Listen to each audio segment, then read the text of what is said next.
दोस्तों, मेरा नाम है शिवा और आप देख रहे हैं रिफ्रेश माइंड विद शिवा। तो दोस्तों, जो आज हमारी वीडियो का टॉपिक होने वाला है वो होने वाला है कि हम सूर्य देव को जो जल चढ़ाते हैं वो क्यों चढ़ाते हैं।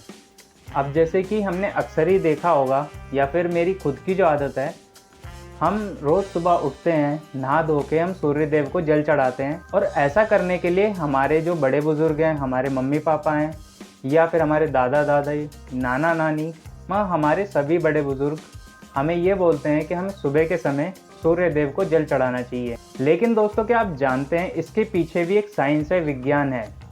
तो आइए आज हम उसी के बारे में चर्चा करेंगे।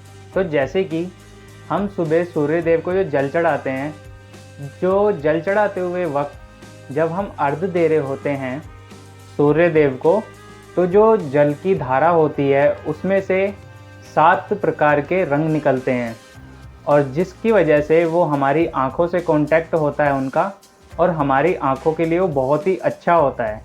उन रंगों के वजह से हमारी देखने की क्षमता जो होती है वो बेहतर होती है। और दोस्तों, क्या आप जानते हैं जो ये रोशनी है सूरज की, सुबह सुबह की जो किरणें होती हैं, इसी वक्त हमें सूर्य देव को जल चढ़ाने के लिए कहा जाता है। अब इसका वैज्ञानिक दृष्टि से देखें तो जो सुबह की पहली किरण होती है सूर्य देव की, वो हमारे शरीर के लिए बहुत ही अच्छी होती है। और जिससे कि हम सुबह के टाइम जब जल चढ़ाते हैं तो हमारा जो सीना होता है वो सूर्य के सामने होता है, और जब सूर्य का प्रकाश हमारे सीने पे पड़ता है तो उसकी वजह से हमारा जो हृदय है उसमें वो किरणें जाती हैं, और जिसकी वजह से हम काफ़ी सारी बीमारियों से बचते भी हैं।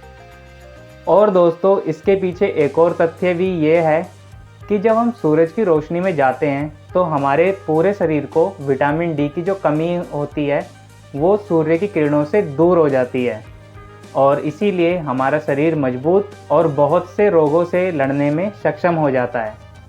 और दोस्तों, क्या आप जानते हैं जो हमारी त्वचा होती है वो बहुत ही ज़्यादा सेंसिटिव होती है और सूर्य की किरणें उसे मजबूत करती हैं।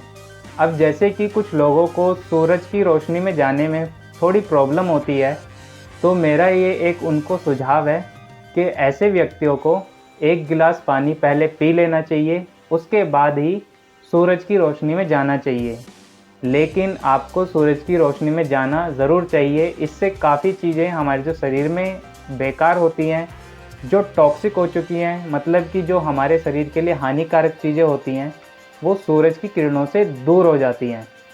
तो दोस्तों, क्या आप इन सभी फैक्टों के बारे में जानते थे? अगर जानते थे तो मुझे ज़रूर बताइएगा।